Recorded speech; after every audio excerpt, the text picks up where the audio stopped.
It's that time of weekend. I'm Chef Nicolas, and let's just jump into it. Now, as you know, in cooking, it can be pretty expensive, and cutting your costs is all about utilization. Well, it's important too, which leads to some very interesting flavors or interesting marinades at the end of it. It's a cool dish. So this trout was really incredible. I was very pleased with this. I was like, what? But yet, it was very simple. So I got some white corn, and then what I did was added some water, pureed it, threw it into a pan to take away the starchiness, because I don't want it to be starchy. Then I got some spring onions, which are in season again. I like spring onions. Hold it together, Nicholas. Then I got hibiscus and elderberries. Turn that into a powder. Sprinkle that on top of my filleted trout, which I took out all the bones and everything. I like doing that. So much fun. I don't know. Anyone like doing that? Then just baked it off, and God, that was gorgeous. I mean, really, that was awesome. I thought it was actually going to bleed a lot with the powder, for sprinkling that on top. I thought it was just going to bleed on top of the trout, but actually didn't happen. So I was like, oh wow, that's actually kind of surprising. I call this dish "Everything Must Go." But seriously though, I made a stew. Now I think this is probably the last one I'm gonna have to do for the season. It's starting to get warm here in Seattle, so you won't be seeing some for a while. So this is what I had because it was really easy to put together. It only took me at least about 10 minutes to do. Got oyster mushrooms, sauteed that, added in chicken sausage, canned tomatoes with sous vide chicken breast. It's so it cooks faster. And then you're like thinking ahead, you're like, ah. Sliced lobster, and then some shrimp. And that was all seasoned with harissa and umami paste. And then during the plate up, I just added some green onions and salami. So in this marinade, it actually tasted like blood orange marinade because it was mainly blood orange in it. So this is what I had. I had blood orange zest, then blood orange that was pureed and then added into it, and then added carrot top puree and squash puree.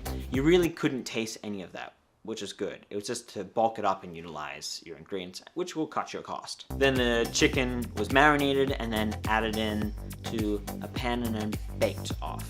During the plate up, I had avocado lime puree, which was just flown into a blender, which actually I should give you a little technique here. A lot of people will use their knife and then try and get it out. But what I do is, when I'm trying to get my seeds out of my avocado, I just squish it because I know if I'm going to use a fork or throw it into a blender, there's no point if you're trying to get something perfect and try and do slices maybe. But if you're just pureeing it, you just crush it a little bit and the seed will pop out easily. And then I just did a sauteed veggie mix, which Trader Joe's sells. Thank you, Trader Joe's. Saves me a lot of time. And then just add a little salt to it. Interesting flavors for the dish, but it turned out really nice and interesting. Well, what colors at least. Which I know most people won't even actually do. Now for my last dish, and I'm gonna be honest here, this salad, I should have listened to my fiance. So Aaron goes, bitter melon's really bitter, you know. Then I go, and that's because I've never used bitter melon before, so I didn't think about it. So I wanted to give it a go to see what it was like for the first time, and I did it with my first client, mix in all my ingredients, and then before you know it, as I tasted it, I'm like, oh my god, this is really bitter, holy crap.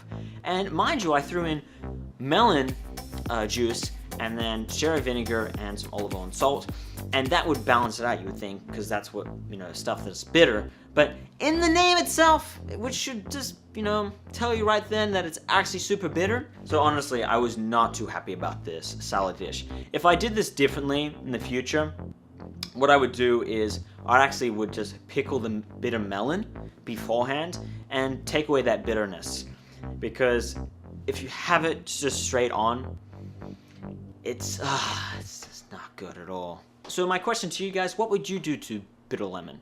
Have you ever used it before? What have you done, and what's your experience when using this ingredient?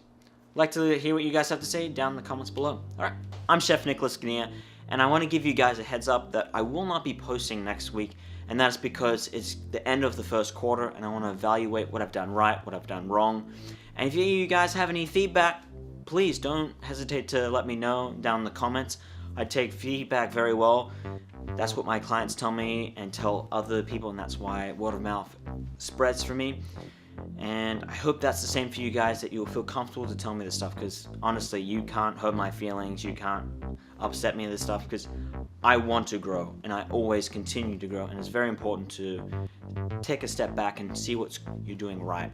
If you don't do this, you're going to continue to just keep doing the same thing over and over and over again, and it's sort of like a bee. A bee keeps going to the window and they just keep smashing at it, and if they just took a step back, they would realize the window's open, and that's the point of evaluating at each quarter. I didn't do it last quarter because I had so much going on, but there you go, guys. I hope that helps you out so you know what's going on. I'll see you in the following week. Have a good one, guys. Peace.